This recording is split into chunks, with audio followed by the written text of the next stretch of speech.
ਨਾਓ today ਆਜੋ ਬਈ ਸਾਰੇ ਜਣੇ ਆਪਾਂ ਹੁਣ ਡਿਸਕਸ ਕਰਦੇ ਹਾਂ।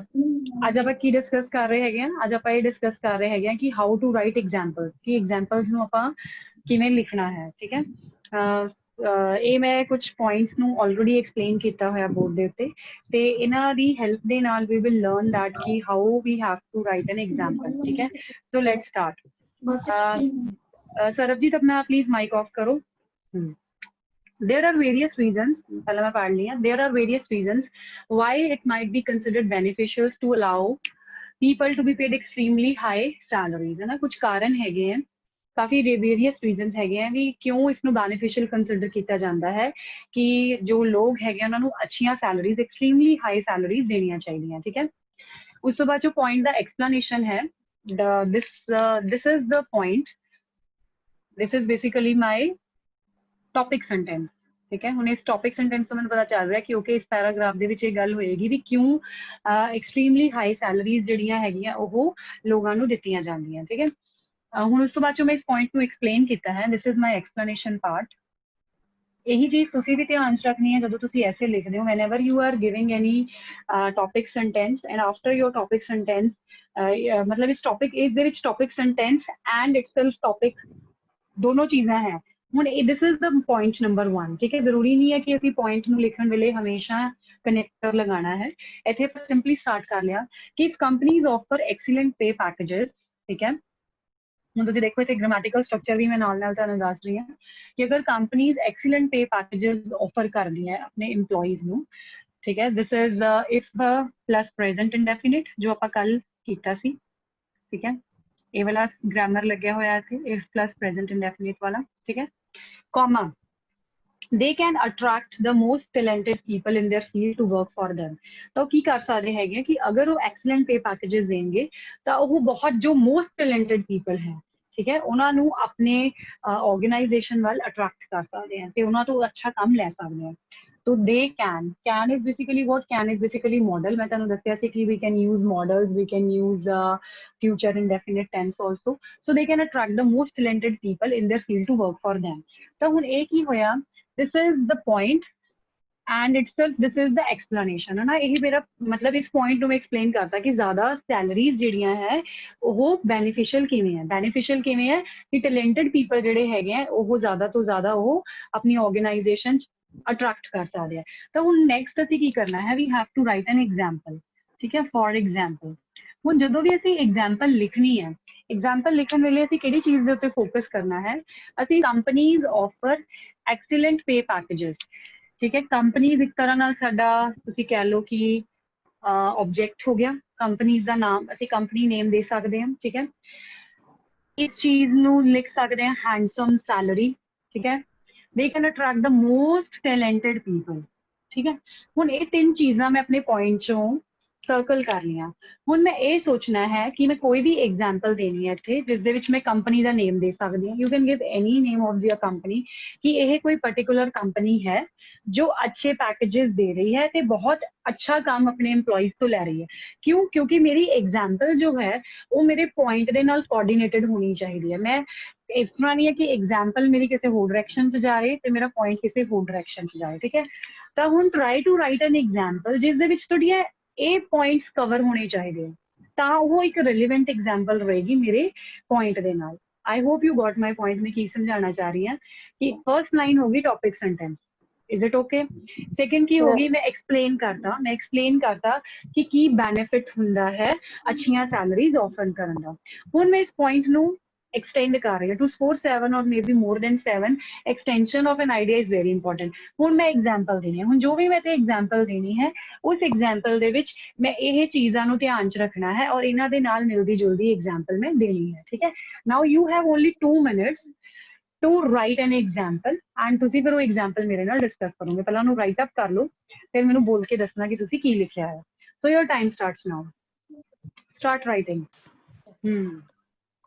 Yes, you can speak.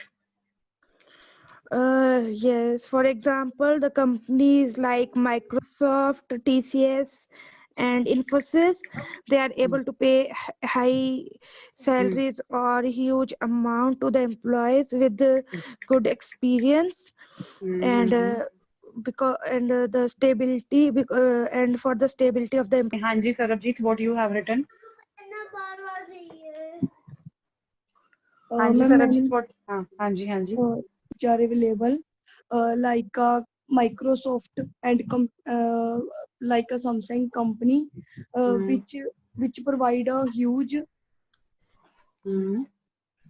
amount of huge amount of functions which is providing in mobile phone and computer also. Huge amount of functions. Programs. Like We are talking about salaries. We are talking about salary. We are not talking about. Yes ma'am. Yes Okay. ma'am. We bolo. provide a function where we can do a huge amount of salary as through do work in a company. बहुत ज़्यादा lengthy and बहुत ज़्यादा grammatical mistakes हैं देविक सरब जी. Okay, कोई गल नहीं. Let's come on the board. Oh wait, hold on. ਸਰਬ ਜੀ ਤੇ ਇਹਦੇ ਵਿੱਚ ਬਹੁਤ ਸਾਰੀਆਂ ਮਿਸਟੇਕਸ ਨੇ ਨਾ. ਸਿੰਪਲ ਲਾਈਨਸ ਦੇ ਵਿੱਚ 2 ਲਾਈਨਾਂ ਦੇ ਵਿੱਚ ਹੀ ਐਕਸਪਲੇਨ ਕਰੋ. That is more than enough.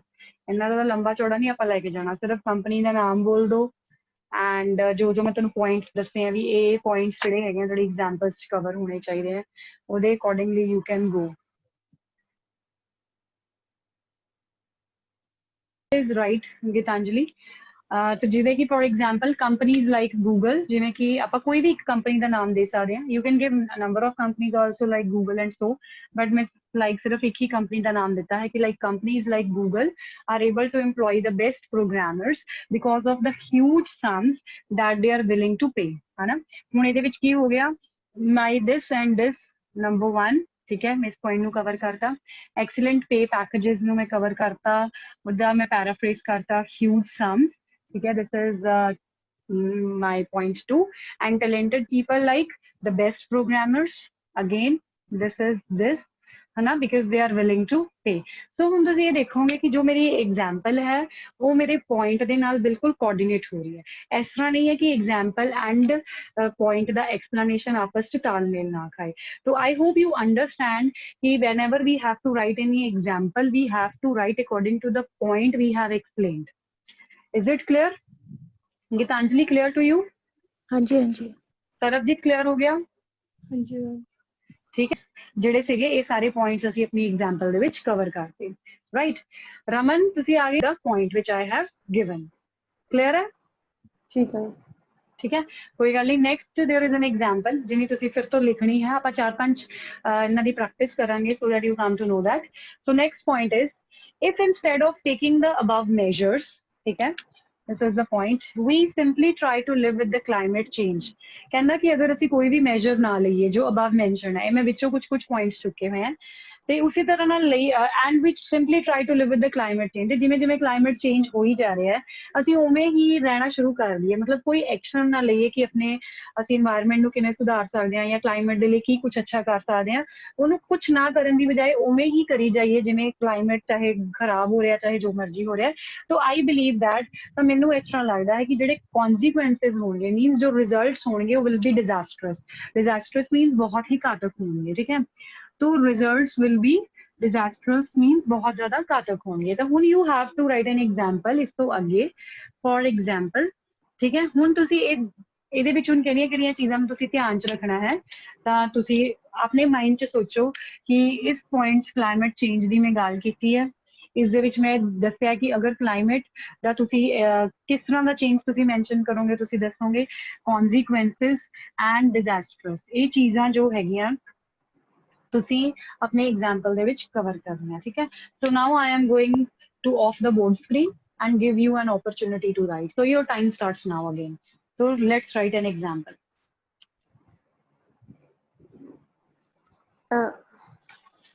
Excuse me ma'am. ਹਾਂਜੀ. ਮੈਮ ਇਸ ਤੋਂ ਰਿਲੇਟਡ ਹੀ ਲਿਖਣਾ ਹੈ ਮੈਮ ਜਿਹੜਾ ਤੁਸੀਂ ਹੁਣ ਇਹ ਇੱਕ ਪੁਆਇੰਟ ਮੈਂ ਤੁਹਾਨੂੰ ਦੇਤਾ. ਹੁਣ ਤੁਸੀਂ ਇਸ ਪੁਆਇੰਟ ਨੂੰ ਫਰਦਰ ਦੱਸਣਾ ਕਿ ਇਹਦਾ ਐਗਜ਼ਾਮਪਲ ਕਿਵੇਂ ਹੋਏਗਾ. ਇਹਨਾਂ ਪੁਆਇੰਟਸ ਇਹਨਾਂ ਚੀਜ਼ਾਂ ਨੂੰ ਤੁਸੀਂ ਕਵਰ ਕਰਨਾ. ਹੈਵ ਯੂ ਨੋਟਡ ਡਾਊਨ ਦਿਸ ਜੋ ਮੈਂ ਲਿਖਿਆ ਬੋਰਡ ਤੇ? ਨੋਟ ਡਾਊਨ ਕਰ? No ma'am. Okay, just note down it first. ਜੋ ਮੈਂ ਲਿਖਾ ਰਹੀ ਹਾਂ ਪਲੀਜ਼ ਇਹਨੂੰ ਨੋਟ ਡਾਊਨ ਕਰ ਲਓ. It will help you in your revision ਜਦੋਂ ਤੁਸੀਂ ਫਾਈਨਲੀ ਰਿਵਾਈਜ਼ ਕਰੋਗੇ. की सीधा कि instead of taking the above measures, we simply try to live with the climate change. I believe that the consequences will be disastrous. मैं की कहा कि अगर मैं climate जिमें change हो रहा है, climate किमें change हो रहा है, let's think about कि climate किमें change हो रहा है. I think you could say like global warming. Temperature जो है आज के टाइम ਦੇ ਵਿੱਚ बहुत ज्यादा इंक्रीज ਹੁੰਦਾ जा रहा है. सिर्फ रीजंस नहीं दसने कि इंक्रीज किਵੇਂ हो रहा है. We don't have to discuss about the reasons, we just have to say that कि जो टेम्परेचर है, जो क्लाइमेट है, जो ग्लोबल वार्मिंग है, वो बहुत ज्यादा इंक्रीज ਹੁੰਦੀ ਜਾ ਰਹੀ ਹੈ. तो ਉਹਦੇ ਨਾਲ क्लाइमेट ਉਹਦੇ ਨਾਲ ਤੁਸੀਂ ਆਪ ਦੇਖੋ ਕਿ ਕਲਾਈਮੈਟਿਕ ਚੇਂजेस ਕਿੰਨੀਆਂ ਹੋ ਰਹੀਆਂ ਕਿ ਜਿਹੜੀਆਂ ਬਾਰਿਸ਼ਾਂ ਹੋ ਰਹੀਆਂ ਜਾਂ ਗਰਮੀ ਚ ਵੀ ਸਾਡਾ ਟਾਈਮ ਅੱਜ ਐਤਕੀ ਕਿੰਨਾ ਵਧੀਆ ਨਿਕਲਿਆ ਜਾਂ ਸਰਦੀਆਂ ਚ ਬਹੁਤ ਜ਼ਿਆਦਾ ਠੰਡ ਹੋ ਰਹੀ ਹੈ. ਤਾਂ Y these all climatic issues are occurring? That is because of global warming. We are not going to explain ki what is the reason behind global warming. ਅਸੀਂ global warming ਦੇ reasons ਨਹੀਂ ਦੇਣੇ, ਅਸੀਂ ਕੋਈ ਵੀ reasons ਨੂੰ describe ਨਹੀਂ ਕਰਨਾ. ਅਸੀਂ ਸਿਰਫ ਦੱਸਣਾ ਹੈ ਕਿ ਕਿਸ ਤਰ੍ਹਾਂ ਦੇ climate change ਦੀ ਅਸੀਂ ਗੱਲ ਕਰ ਰਹੇ ਹਾਂ. ਠੀਕ ਹੈ, ਤਾਂ ਮੈਂ ਐਗਜ਼ਾਮਪਲ ਜਿਵੇਂ ਲਿਖੀ ਕਿ ਟੈਂਪਰੇਚਰ ਆਫ ਦਾ ਅਰਥ ਇਜ਼ ਇਨਕਰੀਜ਼ਿੰਗ, ਕਿ ਜੋ ਧਰਤੀ ਦਾ ਟੈਂਪਰੇਚਰ ਹੈ ਉਹ ਵੱਧਦਾ ਜਾ ਰਿਹਾ ਹੈ. ਹੁਣ ਉਸ ਤੋਂ ਬਾਅਦ ਚੋਂ ਇੱਥੇ ਉਹਨੇ ਕੀ ਲਿਖਿਆ ਹੈ ਕਿ if instead of taking the above measures, ਕਿ ਅਗਰ कुछ भी किया ना जाए उन्होंने सुधारन के लिए, तो मैं लिख लिया कि स्टेप्स आर नॉट टेकन, कि अगर स्टेप्स नहीं लिए जा रहे, किदे वास्ते नहीं लिए जा रहे, to reduce the carbon prints. Carbon prints होंगे कि जो कार्बन डाइऑक्साइड के लेवल्स इंक्रीज हो गए हैं एटमोसफेयर दे विच, है ना. If steps are not taken to reduce the carbon prints, तो फिर की होएगा. ਹੁਣ ਅੱਗੇ ਉਹਨੇ ਬੋਲਿਆ ਕਿ consequences will be disastrous, है ना, results will be disastrous. ਤਾਂ ਅੱਗੇ ਮੈਂ ਵੀ result ਲਿਖਿਆ ਹੈ if ਵਾਲਾ ਲਗਾ ਕੇ. ਮੈਂ ਤੁਹਾਨੂੰ ਕੱਲ ਦੱਸਿਆ ਸੀ ਕਿ ਅਗਰ if plus condition and comma result, ਇਸ ਕਰਕੇ ਆਪਾਂ ਇੱਥੇ ਇਸ ਦਾ ਸੈਂਟੈਂਸ ਲਗਾ ਲਿਆ, ਕੰਡੀਸ਼ਨ ਲਗਾਤੀ ਕਿ if steps are not taken to reduce the carbon prints, ਤਾਂ ਫਿਰ ਰਿਜ਼ਲਟ ਕੀ ਹੋਏਗਾ, this is the ਨਤੀਜਾ, ਕਿਉਂਕਿ ਇੱਥੇ ਵੀ ਉਹਨੇ consequences ਦੀ ਗੱਲ ਬੋਲੀ ਹੈ. ਤਾਂ ਰਿਜ਼ਲਟਸ ਕੀ ਹੋਣਗੇ, then the glaciers will start melt, है ना, ग्लेशियर ਜਿਹੜੇ ਆ ਪਿਘਲਣੇ ਸ਼ੁਰੂ ਹੋ ਜਾਣਗੇ, and the whole world will submerge into water, ਤੇ ਪੂਰੀ ਦੁਨੀਆ ਪਾਣੀ ਦੇ ਵਿੱਚ ਡੁੱਬ ਜਾਏਗੀ. ਕਿਉਂ ਕਿ ਅਗਰ ਧਰਤੀ ਦਾ ਟੈਂਪਰੇਚਰ ਇਸੇ ਤਰ੍ਹਾਂ ਨਾਲ ਵੱਧਦਾ ਰਿਹਾ, ਅਸੀਂ ਇਹਨੂੰ ਹੋਰ ਵੀ ਲਿਖ ਸਕਦੇ ਹਾਂ ਕਿ ਕੁਝ ਰਿਪੋਰਟਸ ਦੇ ਅਕੋਰਡਿੰਗਲੀ ਕਿ ਜੋ ਸਾਡੇ ਅੰਟਾਰਕਟਿਕਾ ਦੇ ਵਿੱਚ ਜੋ ਸਾਡੇ ਗਲੇਸ਼ੀਅਰਸ ਹੈ ਉਹ ਪਿਛਲੇ ਸਾਲਾਂ ਦੇ ਨਾਲੋਂ ਬਹੁਤ ਜ਼ਿਆਦਾ ਉੱਥੇ ਮੈਲਟ ਹੋ ਚੁੱਕੇ ਹੈ. We can write it in so many ways, but we have to discuss the consequences, disastrous, steps are not being taken, and climate change. ये सारियां चीज़ों को ਅਸੀਂ ਧਿਆਨ ਚ ਰੱਖਦੇ ਹੋਏ we have to write an example. And if you have any query, you can ask. Geetanjali, जैसे आप फार्मर्स का बोल रहे हो, बीच में किसके घर से आवाज आ रही है, आई डोंट नो, प्लीज आप म्यूट कर लो. अच्छा कोई बात नहीं है. तो हाँ, मैं क्या बोल रही थी, मैं ये बोल रही थी कि जो गीतांजलि आप बोल रहे थे, आप ये बोल रहे थे कि फार्मर्स का समथिंग लाइक दैट, तो वो इसके साथ बिल्कुल नहीं जाता. हम तो सिर्फ ये बात कर रहे हैं कि अगर हम कुछ करेंगे ही नहीं क्लाइमेट के लिए, उसको प्रिजर्व करने के लिए, तो क्या होगा, जो आने वाले समय में जो रिजल्ट्स होंगे हमको ही भुगतने पड़ेंगे. तो हमें सिर्फ ये बताना है कि करंट सिचुएशन क्या है, और अगर उसको बचाने के लिए कुछ भी नहीं किया जाएगा तो ऐसे नतीजे निकलेंगे. तो the same thing we have written into the point, a similar kind of example we have to write. तो वो well coordinated example होगी. अगर हम ऐसे लिखेंगे farmer health issues, तो वो तो अब ट्रैक से डाइवर्ट हो गए. हम हेल्थ की बात नहीं कर रहे हैं, we are not talking about health, we are just talking about the climate, and we are just talking about what the results will be if the climate is not going to be preserved. I hope you understand my point. Raman, Gitanjali and Sarab ji, clear हो गया point? Yes. Gitanjali, is it clear now? हाँ जी, हाँ जी. मैं उन्होंने actually technology change ਦੇ ਨਾਲ correlate कर दी थी. आप कहीं और चले गए. टेक्नोलॉजी फ्री आपके लिए ये बहुत बहुत जरूरी है कि आपका जो मतलब आपने जो लिखा है, it should be well coordinated with each and everything, and task response and sequence, and जो आपका पॉइंट जो भी आप दोगे, well that should be well explained. आपको उसके मार्क्स मिलेंगे. अगर आप इनका चार्ट खोल के देखोगे ना कि 7 बैंड के लिए आपको क्या रिक्वायरमेंट है, तो 7 बैंड का रिक्वायरमेंट का फर्स्ट स्टेप ही है डेवलपमेंट ऑफ एन आइडिया. तो अगर आप आइडियाज को डेवलप नहीं करोगे और आइडियाज को छोड़ दोगे, या एक एक लाइन में 2-2, 3-3 आइडियाज दे दोगे और एक्सप्लेनेशन किसी और का जाएगा और एग्जाम्पल किसी और का जाएगा, तो you will lose your marks at your task response and at your cohesion and coherence, and at the end you will be able to score only 6 or maybe 6.5. So you have to be very careful and you must learn. I think every student must learn. मैं गीतांजलि को सिर्फ इसलिए ज्यादा focus कर रही हूँ कि she needs 7 band, लेकिन बाकियों को ये चीज सीखनी जरूरी है कि पॉइंट ਨੂੰ डेवलप किमें करना है. ठीक है. So now I'm going to give you next example.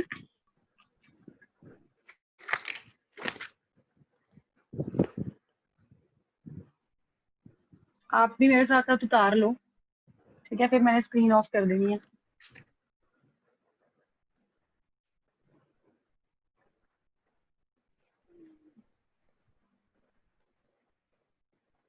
The point क्या है कि on an individual level people who choose to live alone may become more independent and self reliant and then those who live with family members.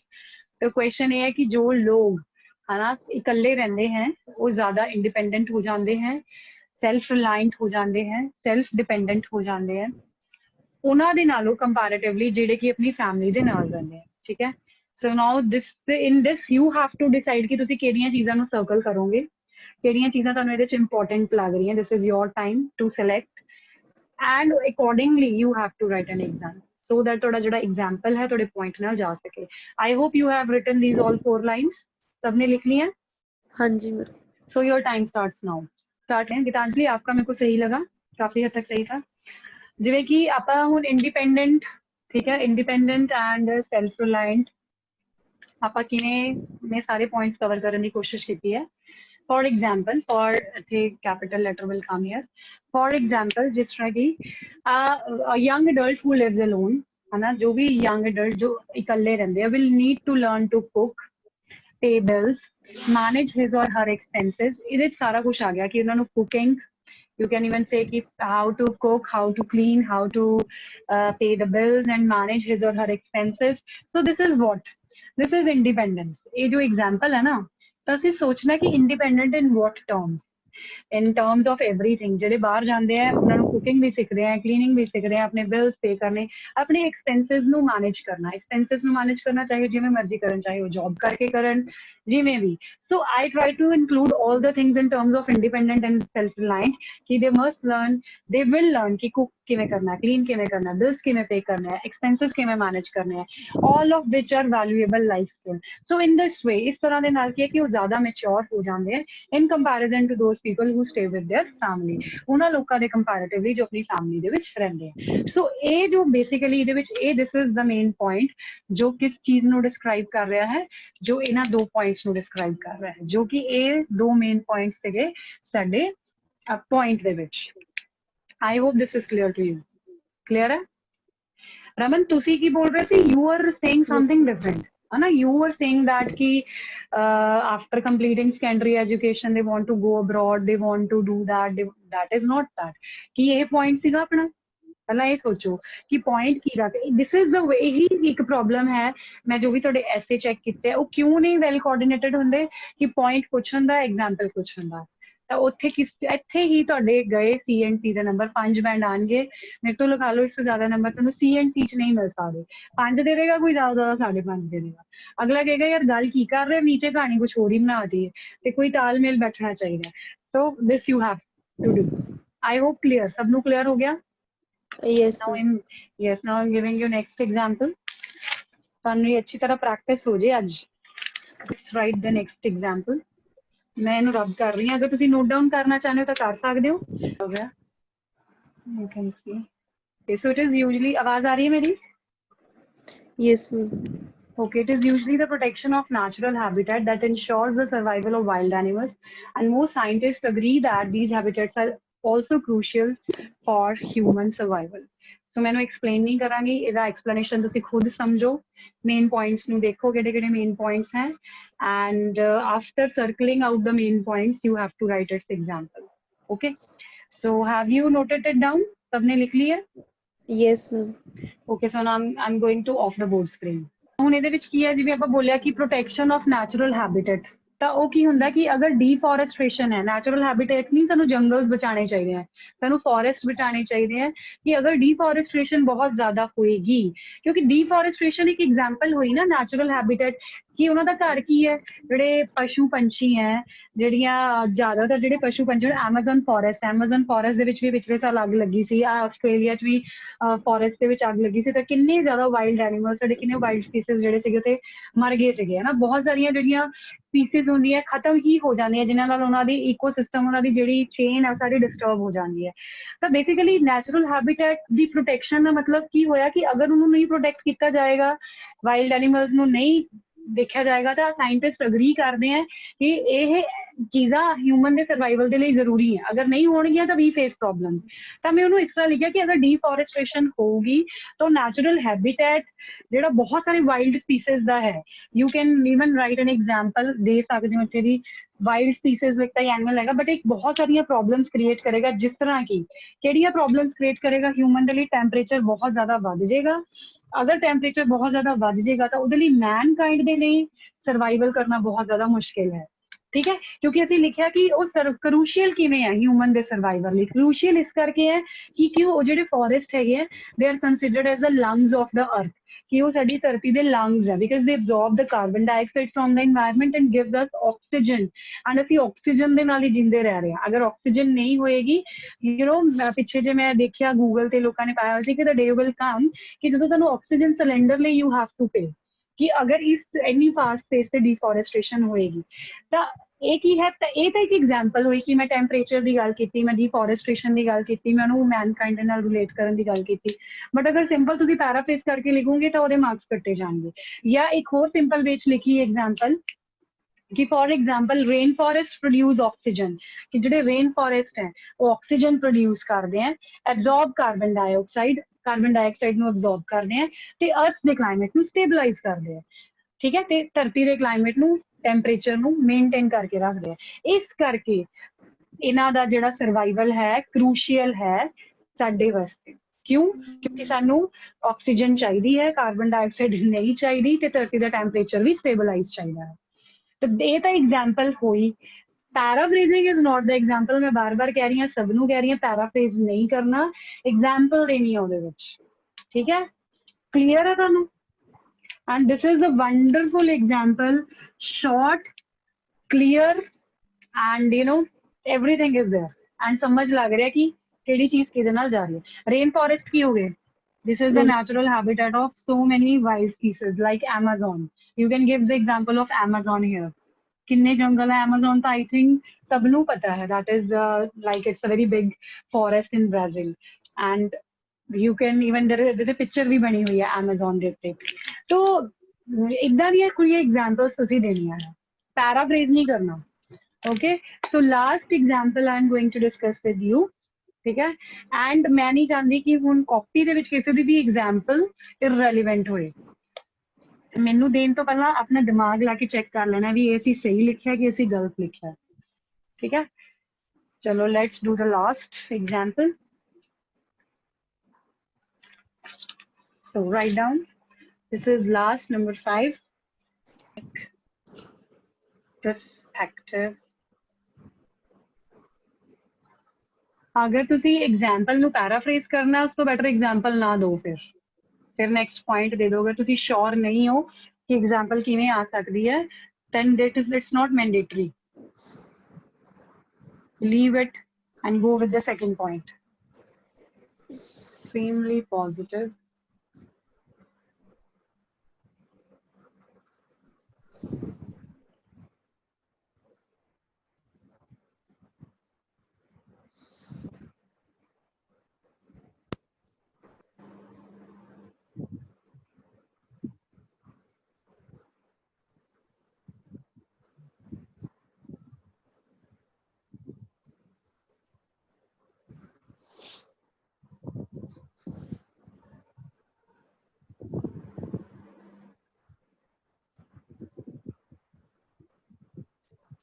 So what is the question? The question is, आवाज आ रही है मेरी? Immigration can be extremely positive. Many immigrants have skills that are needed in the country they move to. Okay, now you have to solve this, and you have again 3 minutes. Let's ਇਹਦੇ ਨੂੰ ਧਿਆਨ ਨਾਲ ਪੜੋ, ਹੁਣ ਗਲਤ ਨਹੀਂ ਲਿਖਣਾ ਔਰ ਪੈਰਾਫ੍ਰੇਜ਼ ਨਹੀਂ ਕਰਨਾ, ਐਗਜ਼ਾਮਪਲ ਦੇਣੀ ਹੈ ਆਪਾਂ, ठीक है? So I'm going to off the board screen. Harpreet, मैं बताऊं मैंने क्या लिखा है? हाँ बोलो बोलो बोलो। For example, countries like Canada, Australia, US, they offer good job opportunities to the immigrants, which are highly skilled in various fields like nursing, engineering, etc. Yes, yes, yes. And this is the example. This is right. They are paid. This for is which right. they are paid on. Yeah. for which they are paid on hourly basis, which in turn improves their economic growth of the country. yes, I think you come to know that we example ਕਿਵੇਂ ਲਿਖਣੀ। ਹੁਣ ਤੁਸੀਂ ਇਹ ਦੇਖੋ ਨਾ ਰਮਨ, ਤੁਸੀਂ ਇਹ ਦੇਖੋ ਕੁਐਸਚਨ ਕੀ ਹੈ ਕਿ ਬਹੁਤ ਸਾਰੇ ਇਮੀਗ੍ਰੈਂਟਸ, ਸਾਡੇ ਵਰਗੇ ਇਮੀਗ੍ਰੈਂਟਸ ਮੀਨਸ ਜਿਹੜੇ ਬਾਹਰ ਜਾਂਦੇ ਆ, ਉਹਨਾਂ 'ਚ ਸਕਿੱਲਸ ਹੁੰਦੀਆਂ that are needed in the country, means ਉਹਨਾਂ ਕੰਟਰੀਜ਼ 'ਚ ਰਿਕੁਆਇਰਮੈਂਟ ਹੈ। ਰਿਕੁਆਇਰਮੈਂਟ ਮੀਨਸ ਕਿ ਉਹਨਾਂ ਕੰਟਰੀਜ਼ 'ਚ lack of skilled people ਹੈ ਇਸ particular ਕੈਟੇਗਰੀ ਨੂੰ ਲੈ ਕੇ। ਮਤਲਬ ਤਾਂ ਇਹੀ ਹੋ ਗਿਆ ਨਾ ਇਹਦਾ, ਅਗਰ ਅਸੀਂ ਦੇਖੀਏ ਕਿ ਉਹਨਾਂ ਕੋਲ ਇਨ ਸਕਿੱਲ ਸੈੱਟ ਦੇ ਬੰਦੇ ਘੱਟ ਹੈ। that are needed in the country means ਉਸ ਕੰਟਰੀ 'ਚ ਰਿਕੁਆਇਰਮੈਂਟ ਹੈ, they move to। ਅਸੀਂ ਕੀ ਲਿਖਤਾ for example countries like Canada, ਕਿਉਂਕਿ ਇੱਥੇ ਮੈਂ ਕੀ ਗੱਲ ਕੀਤੀ ਸੀ, ਕੰਟਰੀਜ਼ ਦੀ ਗੱਲ ਕੀਤੀ ਸੀ। ਇਮੀਗ੍ਰੇਸ਼ਨ ਦਾ ਮਤਲਬ ਕੀ ਹੁੰਦਾ ਹੈ, ਇਮੀਗ੍ਰੈਂਟਸ ਦਾ ਮਤਲਬ ਕੀ ਹੁੰਦਾ ਜੋ ਇੱਕ ਕੰਟਰੀ ਨੂੰ ਛੱਡ ਕੇ ਦੂਸਰੀ ਕੰਟਰੀ 'ਚ ਜਾਂਦੇ ਆ, ਠੀਕ ਹੈ। ਤਾਂ ਅਸੀਂ ਐਗਜ਼ਾਮਪਲ ਕੀ ਲੈ ਲਈ ਕਿ ਫॉर एग्जांपल ਕੰਟਰੀਜ਼ ਜਿਵੇਂ ਕਿ ਕੈਨੇਡਾ ਹੈ ਸਮਟਾਈਮਸ, ਹਨਾ, ਜਾਂ ਕੰਟਰੀਜ਼ ਸਮਟਾਈਮਸ, ਅਗਰ ਅਸੀਂ ਕੈਨੇਡਾ ਨਹੀਂ ਲਿਖਦੇ, ਜਾਂ ਸਮ ਕੰਟਰੀਜ਼ ਸਮਟਾਈਮਸ ਲੈਕ ਕੀ ਵਰਕਰਸ। ਲੈਕ ਇਹ ਪੁਆਇੰਟ ਮੈਂ ਵਿੱਚ ਕਿਉਂ ਲਿਖਿਆ ਲੈਕ ਕੀ ਵਰਕਰਸ, ਕਿਉਂਕਿ ਇੱਥੇ ਗਿਵਨ ਹੈ ਕਿ ਨੀਡਡ ਇਨ ਦਾ ਕੰਟਰੀ ਮੀਨਸ ਰਿਕੁਆਇਰਮੈਂਟ ਹੈ। ਮੈਂ ਰਿਕੁਆਇਰਮੈਂਟ ਦਾ ਪੈਰਾਫ੍ਰੇਸ ਨੂੰ ਏਦਾਂ ਕਰ ਲਿਆ, ਜਾਂ ਮੈਂ ਰਿਕੁਆਇਰਮੈਂਟ ਵੀ ਲਿਖ ਸਕਦੀ ਹਾਂ ਤੇ ਵਰਡ, ਜਾਂ ਮੈਂ ਲਿਖ ਸਕਦੀ ਹਾਂ ਕਿ ਲੈਕ ਕੀ ਵਰਕਰਸ। ਜਿਸ ਤਰ੍ਹਾਂ ਕਿ ਡਾਕਟਰਸ ਨਹੀਂ ਹੈ ਜਾਂ ਨਰਸਿਸ ਨਹੀਂ ਹੈ, ਤਾਂ ਉਸ ਕੇਸ ਦੇ ਵਿੱਚ ਜਿਹੜੀ ਇਮੀਗ੍ਰੇਸ਼ਨ ਹੈ ਇਜ਼ ਦੇਅਰਫੋਰ ਇਨਕਰੇਜਡ। ਤਾਂ ਇਮੀਗ੍ਰੇਸ਼ਨ ਨੂੰ ਕੀ ਹੈ, ਇਨਕਰੇਜ ਕੀਤਾ ਜਾਂਦਾ ਹੈ, ਹਨਾ। ਐਂਡ ਇਹਦੇ ਨਾਲ ਕੀ ਹੁੰਦਾ ਹੈ, ਇਹਨੂੰ ਅਸੀਂ ਫਰਦਰ ਮੈਂ ਇਹਦੇ ਵੀ ਲਿਖ ਸਕਦੀ ਹਾਂ ਕਿ as a result it also stimulates the economic growth of the country. ਤਾਂ ਉਹ ਕੰਟਰੀ ਦੀ ਇਕਨੋਮਿਕ ਗਰੋਥ ਨੂੰ ਵੀ ਸਟਿਮੂਲੇਟ ਕਰਦੀ ਹੈ। So as a result, yeah, therefore it also helps in stimulating, it also helps in stimulating the economic growth of the country, stimulating the economic growth of the country। ਆਪਾਂ ਇਹਨੂੰ ਲਿਖ ਸਕਦੇ ਹਾਂ। ਸੋ ਤੁਸੀਂ ਕੀ ਕਰ ਰਹੇ ਸੀ ਰਮਨ? ਹੁਣ ਜੋ ਵੀ ਡਾਊਟ ਹੈ ਨਾ, ਕਿਉਂਕਿ ਇਸ ਤੋਂ ਬਾਅਦ ਚੋਂ ਐਗਜ਼ਾਮਪਲ ਇੱਥੇ ਤੱਕ ਹੀ ਕਰਾਂਗੇ, ਜੋ ਵੀ ਡਾਊਟ ਹੈ, ਐਗਜ਼ਾਮਪਲ ਨਹੀਂ ਸਮਝ ਆ ਰਹੀ ਕਿਵੇਂ ਲਿਖਣੀ ਹੈ, ਹੁਣੇ ਪੁੱਛੋ ਮੈਨੂੰ। ਪਹਿਲਾਂ ਪੁਆਇੰਟ ਨੂੰ ਸਮਝ ਲਓ, ਫਿਰ ਪੁਆਇੰਟਸ ਦੇਖ ਲਓ, ਅੱਛਾ ਵੀ ਆ ਉਹਨਾਂ ਨੇ ਬੋਲਿਆ, ਇਸ ਚੀਜ਼ ਨੂੰ ਮੈਂ ਇੱਧਰ ਕਵਰ ਕਰਨਾ ਹੈ। ਹੁਣ skill that R needed, skills ਕਿਹੜੀਆਂ ਕਿਹੜੀਆਂ ਹੋ ਸਕਦੀਆਂ? ਡਾਕਟਰ ਹੋ ਸਕਦੇ ਆ, ਨਰਸ ਹੋ ਸਕਦੇ, ਇੰਜੀਨੀਅਰ ਹੋ ਸਕਦੇ ਆ, ਡਰਾਈਵਰ ਹੋ ਸਕਦੇ ਆ, ਕੋਈ ਵੀ ਹੋ ਸਕਦੇ। ਅਸੀਂ ਉਹ ਐਗਜ਼ਾਮਪਲਸ ਲੈ ਲਈ ਕਿ ਡਾਕਟਰ ਹੋ ਸਕਦੇ ਆ, ਨਰਸ ਹੋ ਸਕਦੇ ਆ, ਠੀਕ ਹੈ, XYZ ਮੈਂ ਹੋਰ ਵੀ ਲਿਖ ਸਕਦੀ ਹਾਂ। And immigration is there for encourage, ਜਿਸ ਕਰਕੇ ਇਮੀਗ੍ਰੇਸ਼ਨ ਨੂੰ ਇਨਕਰੇਜ ਕੀਤਾ ਜਾਂਦਾ। And currently Canada is only one of the countries, ਹਨਾ, which give invitation to lot of people in different in different categories, है ना, according to the requirement। So that is key workers, that is lack key workers, that everything should be like that। ਤੁਸੀਂ ਇਹ ਨਾ ਲਿਖਣ ਦੀ ਬਜਾਏ ਤੁਸੀਂ ਕੀ ਕੀਤਾ, ਇਹ ਮੇਰੇ given point ਨੂੰ ਹੀ ਦੁਬਾਰਾ ਤੋਂ ਲਿਖਤਾ synonyms ਲਗਾ ਕੇ। ਤੁਸੀਂ ਇਹ ਗਲਤੀ ਕਰ ਰਹੇ ਹੋ। ਰਮਨ ਮੈਨੂੰ ਫੋਲੋ ਕਰ ਰਹੇ ਹੋ ਮੈਂ ਕੀ ਸਮਝਾ ਰਹੀ ਹਾਂ? Yes, ma'am. ਹੁਣ ਕੋਈ ਡਾਊਟ ਹੈ? ਅਗਰ ਨਹੀਂ ਹੈ ਤਾਂ ਹੁਣੇ ਕਲੀਅਰ ਕਰੋ, ਹੁਣੇ ਹੀ ਕਲੀਅਰ ਕਰੋ, ਹੁਣੇ ਹੀ ਕਰ ਰਹੇ ਹੋ। ਰੈਪੀਟੇਸ਼ਨ ਕਰੋਗੇ ਤਾਂ ਮਾਰਕਸ ਕੱਟੇ ਜਾਣਗੇ, ਤਾਂ ਬੈਟਰ ਹੈ ਫਿਰ ਐਗਜ਼ਾਮਪਲ ਨਾ ਲਿਖਿਓ ਜੇ ਤੁਹਾਨੂੰ ਨਹੀਂ ਸਮਝ ਆ ਰਿਹਾ ਵੀ ਕੀ ਲਿਖਣਾ ਐਗਜ਼ਾਮਪਲ। ਫਿਰ ਤੁਹਾਡੇ ਲਈ ਮੈਂ ਇਹੀ ਕਹਾਂਗੀ ਕਿ ਜੇ ਤੁਹਾਨੂੰ ਸਪੋਜ਼ ਨਹੀਂ ਸਮਝ ਆਇਆ ਕਿ ਕੀ ਐਗਜ਼ਾਮਪਲ ਲਿਖਣੀ ਹੈ, ਤਾਂ ਤੁਸੀਂ ਫਿਰ ਕੀ ਕਰੋਗੇ, ਇਸ ਪੁਆਇੰਟ ਤੋਂ ਬਹੁਤ ਬਾਅਦ ਚੋਂ ਲਿਖ ਦੋ ਐਨਦਰ, ਮਤਲਬ ਕਨੈਕਟਰ ਲਗਾ ਕੇ ਨੈਕਸਟ ਪੁਆਇੰਟ ਤੇ ਚਲੇ ਜਾਓ। ਬਟ ਇਹ ਹਮੇਸ਼ਾ ਅੱਛਾ ਰਹਿੰਦਾ ਹੈ ਕਿ ਅਗਰ ਤੁਸੀਂ ਇੱਕ ਪੈਰਾਗ੍ਰਾਫ 'ਚ ਇੱਕ ਐਗਜ਼ਾਮਪਲ ਦੇ ਦਿਓ, it will be beneficial to score good and example should be relevant। ਕੁਝ ਪੁੱਛਣਾ ਹੈ ਤਾਂ ਤੁਸੀਂ ਪੁੱਛ ਸਕਦੇ ਹੋ, ਅਦਰਵਾਈਜ਼ ਆਪਾਂ ਇਸ ਚੈਪਟਰ ਨੂੰ ਕਲੋਜ਼ ਕਰੀਏ। ਕਿਸੇ ਨੇ ਕੁਝ ਪੁੱਛਣਾ?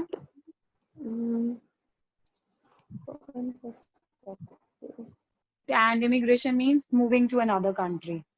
बस ਉਹਦੇ accordingly you can give an example। Geetanjali ने बहुत अच्छा example ਦਿੱਤਾ। गीतांजलि अब फोटो क्लिक करके जो भी आपने लिखा please put into the group so that others can also read, and even you can note down this example which I have written on the board, and if you have no queries so we can move on। No queries? No। Raman ਹੁਣ ਕੁਝ ਪੁੱਛ ਨਹੀਂ ਰਹੇ, ਪਹਿਲਾਂ ਤੁਸੀਂ ਕਹਿ ਰਹੇ ਸੀ madam ਮੈਨੂੰ ਕਨਫਿਊਜ਼ਨ ਹੋ ਰਹੀ ਹੈ, ਸਮਝ ਨਹੀਂ ਆ ਰਿਹਾ, ਹੁਣ ਪੁੱਛੋ, ਤੁਹਾਨੂੰ ਮੈਂ ਟਾਈਮ ਦਿੱਤਾ। मैम समझ नहीं आ रहा है, पूछा कि नहीं नहीं, ਜਦੋਂ ਮੈਂ ਲਿਖਣ ਲਿਆ ਤੁਸੀਂ ਮੈਨੂੰ ਸਮਝ ਨਹੀਂ ਆ ਰਿਹਾ, so I must write if you have any query, ਠੀਕ ਹੈ। and ਹਾਂਜੀ, ਤੇ ਤੁਹਾਡੀ ਰੀਡਿੰਗਸ 2 ਪੈਂਡਿੰਗ ਹੈ ਆਈ ਥਿੰਕ, ਹਲੇ ਵੀ ਕਰਨ ਵਾਲੀਆਂ, ਹਨਾ, ਬਸ 1 ਕਰਾਂਗੇ ਐਂਡ ਅੱਧਾ ਘੰਟਾ ਲਗਾਵਾਂਗੇ ਸਿਰ, ਠੀਕ ਹੈ। ਤੇ ਫਿਰ ਬਾਕੀ ਦਾ ਅੱਧਾ ਘੰਟਾ ਪੌਣਾ ਘੰਟਾ ਆਪਾਂ ਠੀਕ ਰੀਡਿੰਗ ਆ ਤੇ ਕਰਾਂਗੇ। ਠੀਕ ਹੈ, ਮੈਨੂੰ ਲੱਗ ਰਿਹਾ ਸੀ ਕਿ ਐਗਜ਼ਾਮਪਲਸ ਡਿਸਕਸ ਕਰਨੀਆਂ ਜ਼ਰੂਰੀ ਹੈ, ਇਸ ਕਰਕੇ ਥੋੜਾ ਟਾਈਮ ਲੱਗ। ਹਾਂਜੀ Hello. ਹਾਂਜੀ ਚਲੋ ਠੀਕ ਹੈ, ਮੈਂ ਹੁਣ ਜ਼ੂਮ ਕਲਾਸ ਆਫ ਕਰ ਰਹੀ ਹਾਂ। Okay bye bye, take care, bye. ਠੀਕ ਆ ਬਾਏ ਮੈਮ। ਹਾਂਜੀ ਬਾਏ ਬਾਏ ਬਾਏ।